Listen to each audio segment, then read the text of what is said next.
I was hearing a couple kids. One person said, I think 18 is the best choice. Another kid's like, 6 is way better. I actually think 18 is better. Only because it allows you to use the same process for every single problem. Here's the process. Times this by 6 and 6, and you times this by the other denominator, which is 3 and 3. So by timesing by 3 over 3, you're really timesing by 1. By timesing by 6 over 6, you're really timesing by 1. And I'm aware, I get it. You could have used 6 as a common denominator. I get that. But this process is what you're going to use on the hard problems later, because the reason we're doing super easy algebra, or elementary school math, not even algebra, is that these are going to have x's and x plus 1s on them, and you're going to have to know what to do. You won't, unless you know how to find common denominators on the easy ones. All right, so we've got a common denominator going here of 18, right? Again, there's another way, and it's okay to do the other way, but you're on your own then when you are going to try to do the hard problems. This way, multiply by the other denominator, that's going to work every time. 3 times 5 is 15. 2 times 6 is 12. Then when you're adding fractions, just a reminder, you add the top but not the bottom. The answer isn't 18 plus 18 on the bottom. It's just 18ths. And this would be 27 18ths. And actually, we like it that way. You don't have to make it a mixed number. Raise your hand if you had that. Awesome. All right. Using that same technique, I'm aware that you could totally just use eighths. I get it, but I'd suggest that you get used to multiplying by the other denominator because it'll work. But you could do it any way you want. Just get this done.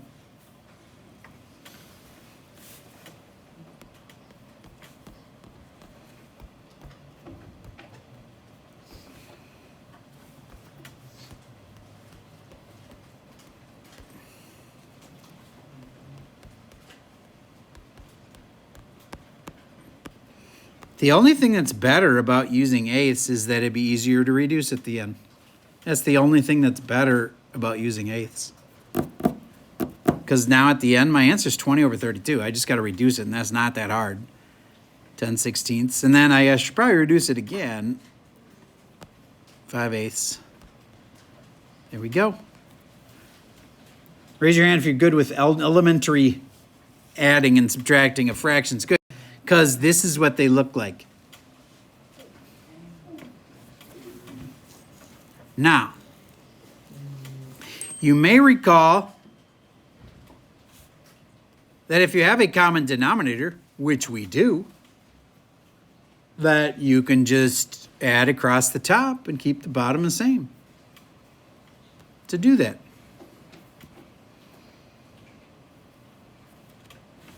in case you're having a brain fart, x squared plus x squared is 2x squared.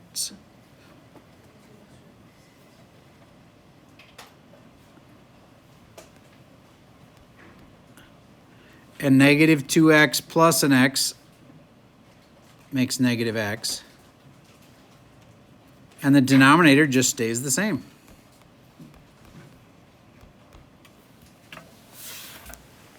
Now, my favorite saying comes into play. If you can factor it, you should. Why? Because you might factor something out that will cancel. Do these both have a common factor?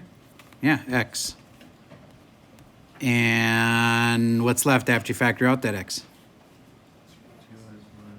2x minus 1, very good. And on the bottom, is there something in common? Yes, there is. There's an x in common.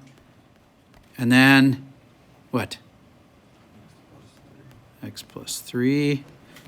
These cancel. I bet you wouldn't have noticed that if you hadn't factored them. So if you can factor it, you should. Okay, that was a little intense. But welcome to your new unit called rational expressions. So what is a rational? A rational number can be written as a fraction. I'm going to say that again. A rational number can be written as a fraction. So these are pretty much all fraction functions. They're functions that have a fraction in them. See this function right off the bat? If I had said y equals at the front, that'd be a giant equation. And at the end, it would still be y equals at the end. Y equals all that. That's a fraction function. They're called rational functions. That's your next test. The graphs on these things are crazy. They have asymptotes all over the place, which are those dotted lines that go up and down. And you have like, it's kind of like you have a combination of quadratics that have asymptotes all over the place. They look crazy. You'll see. All right. I'd like you to go to this bottom one. Does it have a common denominator? Yes. So then you can just, well, not add the tops. You got to subtract the top. But I know some of you are going to screw it up. Be careful.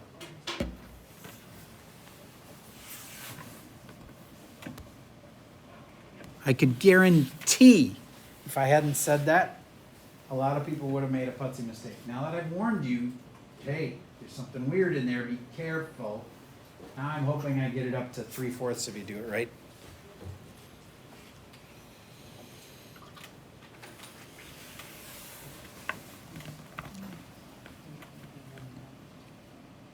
So here's the classic mistake. People see this minus and they're like, oh, so there's a minus 2x and a minus 9. No, there's just not minus 2x and a minus 9. There's a minus 2x and a plus 9.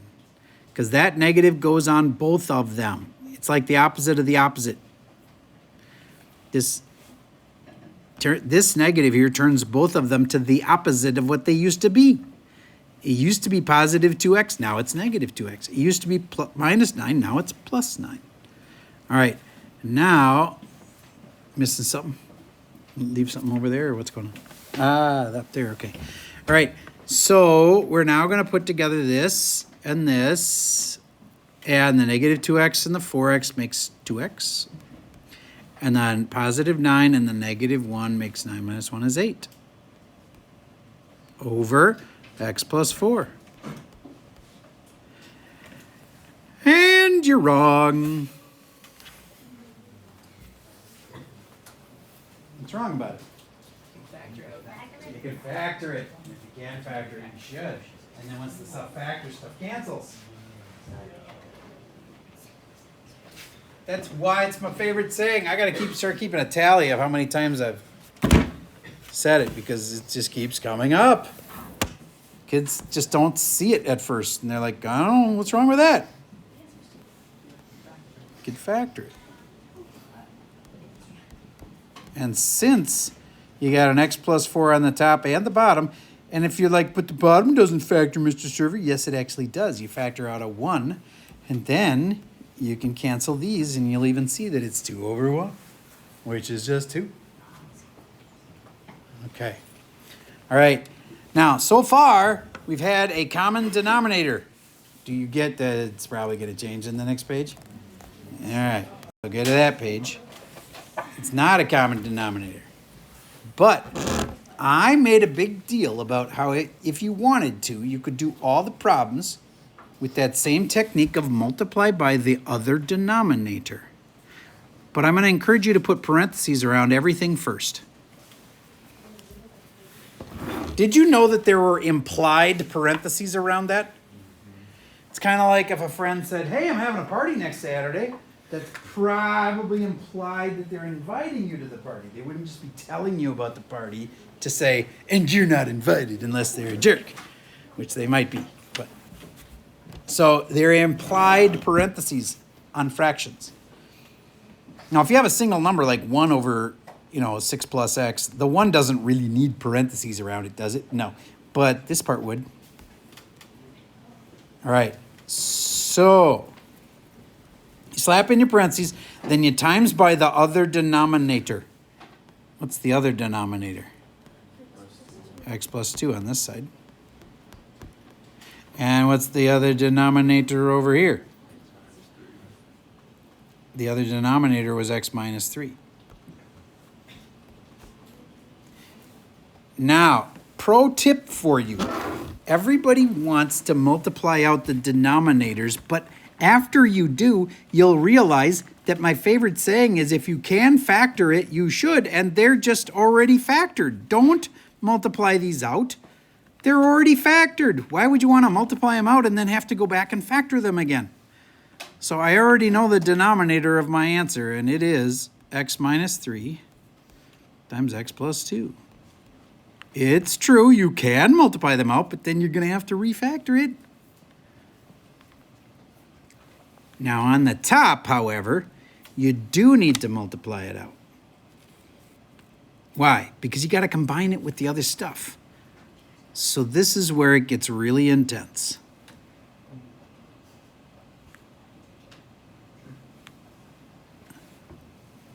That part's 5x times x, which is 5x squared, and 5x times the negative 3, which makes negative 15x. And then this part is really intense.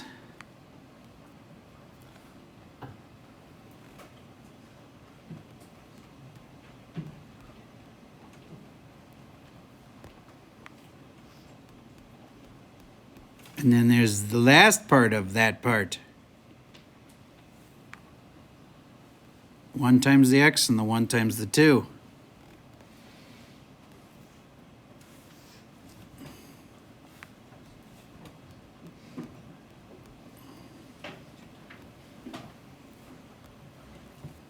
Wow. Let's see if we end up coming up with the same thing at the end.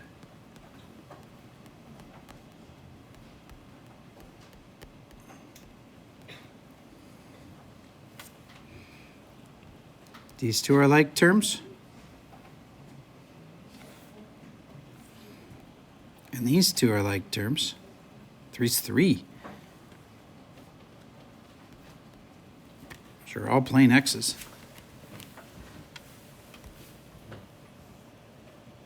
Seven x squared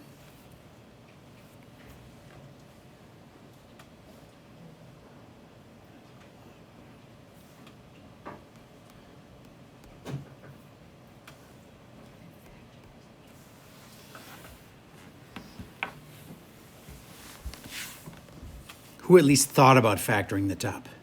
Nice. Do you think it factors? All right, I'm going to give you a hint. If it were going to factor, do you get that x plus 2 would be one of the factors so that it would cancel with the other one on the bottom? See? Do you get there's a chance that x plus 2 could possibly be one of the factors? Maybe.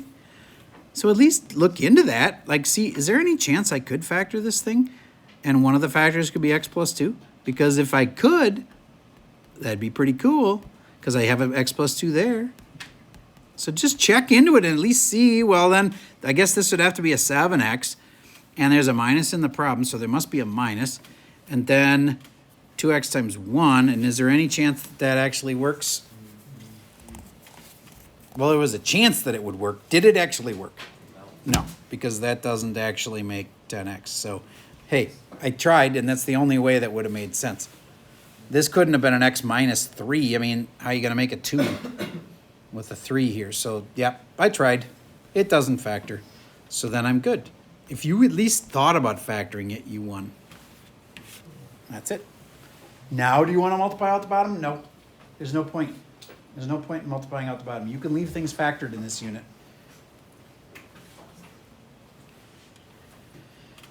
Okay. That's really it for today, honestly. That's like way too early. So what's the catch? Well, just because they're tricky to do. They're really tedious. Let's do this one together. There's nothing new, though. All the same steps. So,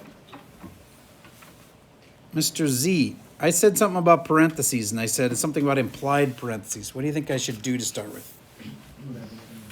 Yes. Unless they're single numbers, like a 2 in a parenthesis doesn't really help. And an x in a parenthesis doesn't really help. But put in the implied parentheses. Benno. Yeah. Multiply by the other denominator. What should I put? X. Yep. And on the other side? X minus 4.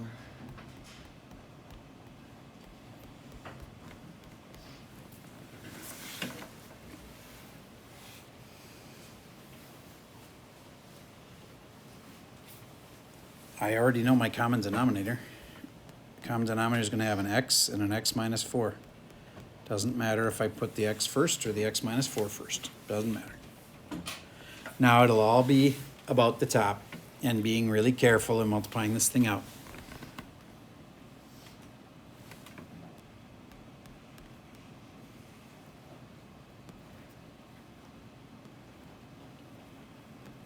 Now, notice how I'm going to do this. See that minus lurking in wait right there? That might really mess me up if I do it wrong. I'm going to put minus parentheses. Whatever answer I get is going to go in a parentheses because that minus has to be distributed to everything. By putting a negative in front of a parenthesis, that will remind me to factor or to put in that negative on everything, which is an x squared plus an x.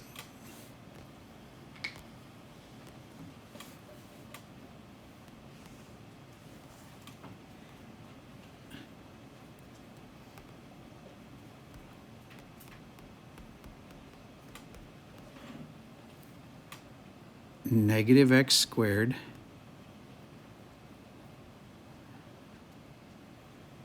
plus x minus 8. I think I just did that right. Anybody else get the same answer? Okay. Did you even think about factoring it? Because there's no way there's an x that factors out of everything, so it can't be this x that could cancel, but could there possibly be an x minus 4 in it? There could be an x minus 4 in it. I'm not saying there is, I'm saying it's possible. So a reminder, you want to factor out that negative. Negative comes out. I will say this more than once, but if there's a negative there, you have to factor it out. You're never going to be able to factor it with a negative inside the parentheses. That negative has to come out front like this. And that makes everything the opposite of what it was. So it used to be negative x squared, now it's positive x squared. It used to be plus x, now it's minus x. It used to be minus 8, now it's plus 8. Now there's a chance it could still factor an x minus 4 out. It's possible. But the only thing that would be logical is if there was an x minus 4 in it. And I don't think it's going to work.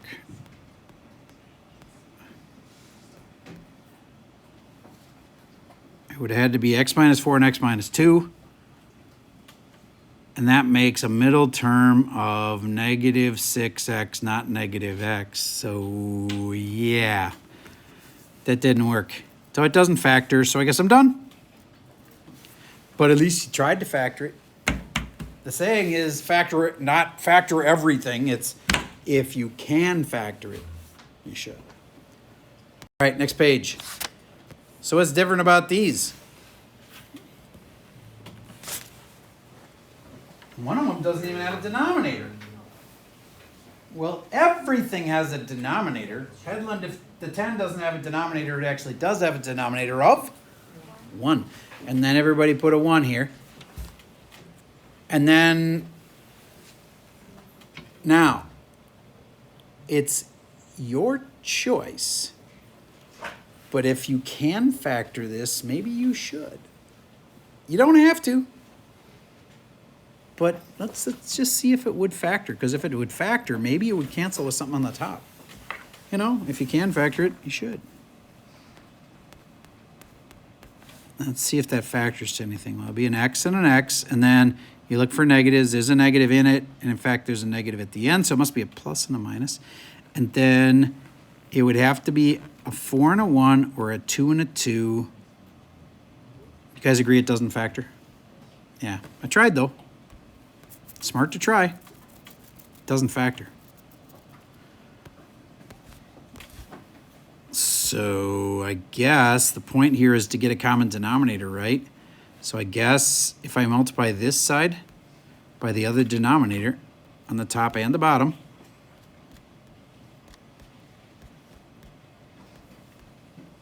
then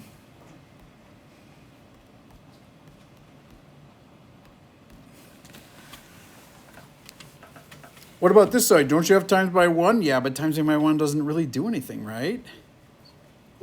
So there we go. We got a common denominator. This is the common denominator. Now just be careful with your negative now. Don't mess it all up at the end.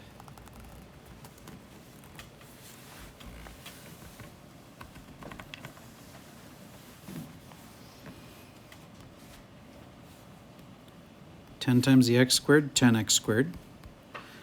10 times the negative 2x, negative 20x.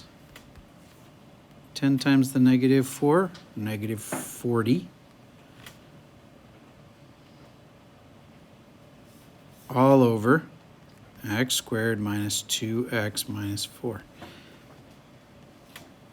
Minus 2x plus 1 over x squared minus 2x minus 4. Okay. Boy, that was a lot of work. But now I've got a common denominator. Distribute this negative into both parts. Negative 2x and negative 1.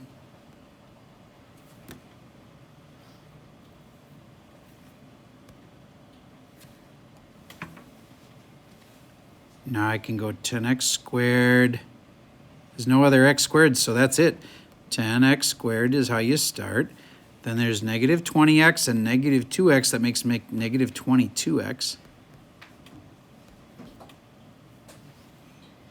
And negative 40 and negative 1 makes negative 41. All over x squared minus 2x minus 4. Did you even think about factoring the top? It's gross, but at least are you aware that there's a chance that it could factor? Because if it did, it could cancel the bottom, you know? Just at least think about it. This one's so hard, there's no way we'd make you factor one that hard. So, no, it's not factoring. We should at least looked. Okay, and from here, it's just more of the same, except this last one I want to do with you, number 6. It does show you kind of a cool technique, so pay attention. Look at the board. Everybody, look at the board. Okay, what do you think the first step is? Hint, it's not multiplied by the other denominator this time. Factor it. If you can factor, you should. So do you get this one does factor? Now why will that matter? Let me show you. Because once this is gone, and I put x plus 3 and an x minus 3, then I actually should think ahead and not just multiply by the other denominator, because it'll save me a ton of time. So multiply by the other denominator is a great way. It'll always work. But at this moment, who can figure out what I could do that would make me have a common denominator and would be way easier?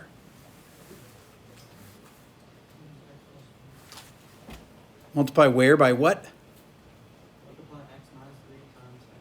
So on the bottom and the top over on the right side, you multiply by what? Now think about why you did that. Do they have a common denominator now?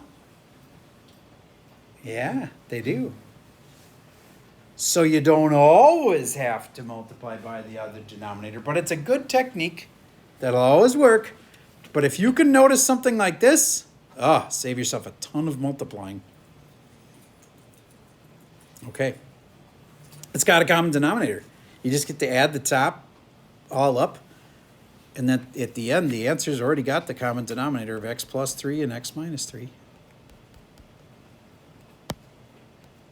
And then at the top, it's just 3x and a 4x makes 7x.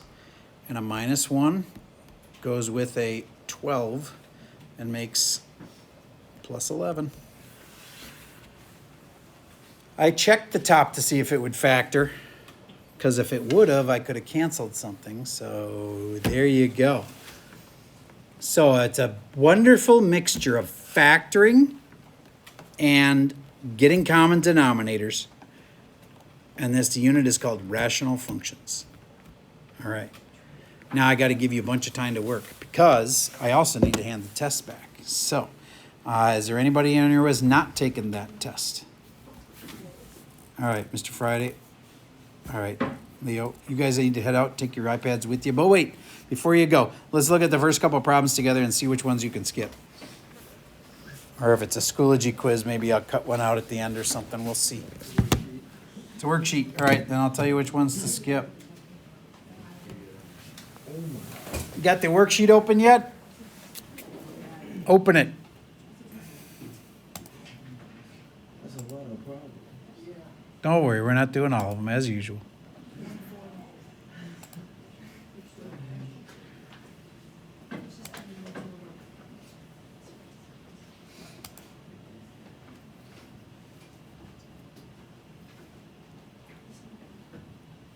The actual number of problems isn't that bad. It's just scary because they're difficult. All right. So, do you agree that number 2 isn't nearly as scary as it looks? Why? It's got a common denominator. It's no big deal. So 1, 2, and 3 are all good. They need common denominators, but one of them already has a common denominator. Number 4 is really easy because it's got a common denominator. Number 5 will be medium. Number 6 is medium. You got to multiply it. Number 7's pretty brutal. Let's cross off number 7. I think it's just too tedious. Number 8's no fun either, and I think we have enough practice, so we'll cross off 7 and 8. Now, on number 9, you might want to factor it first to see if maybe you could just multiply the right one by something. Because maybe you can factor number 9. Not the top, but the bottom. It might factor. Let's start with that. And you're skipping problems 7 and 8, and that's it. I'm giving you a ton of time. You'll probably still finish the worksheet in class. Okay, number 9. Go to number 9 with me, please. Would you please try to factor the bottom of that?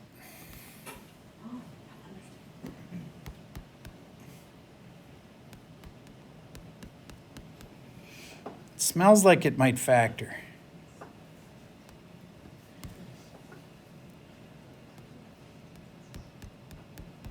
I factored the right side.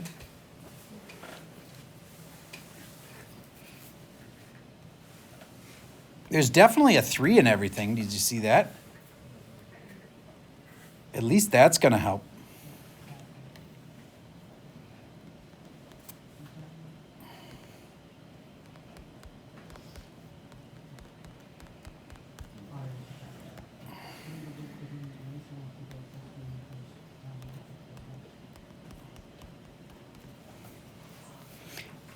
Did anybody notice it factors again? That part factors again. Instead of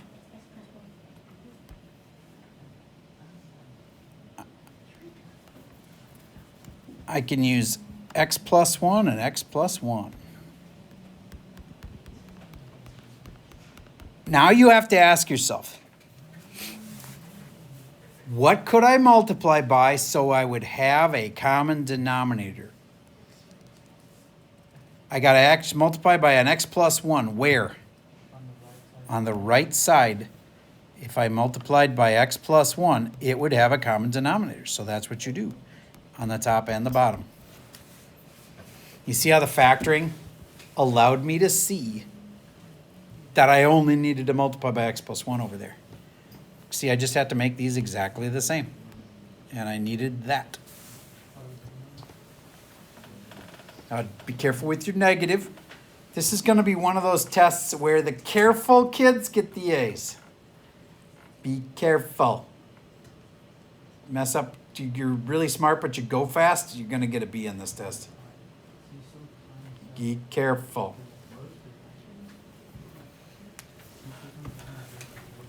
All right. So today's worksheet, you're just skipping problem 7 and 8. You have a bunch of time to work. And now, if you're listening from the video from home, you probably know that the tests are getting handed out after this. And that's all I have for the video for today.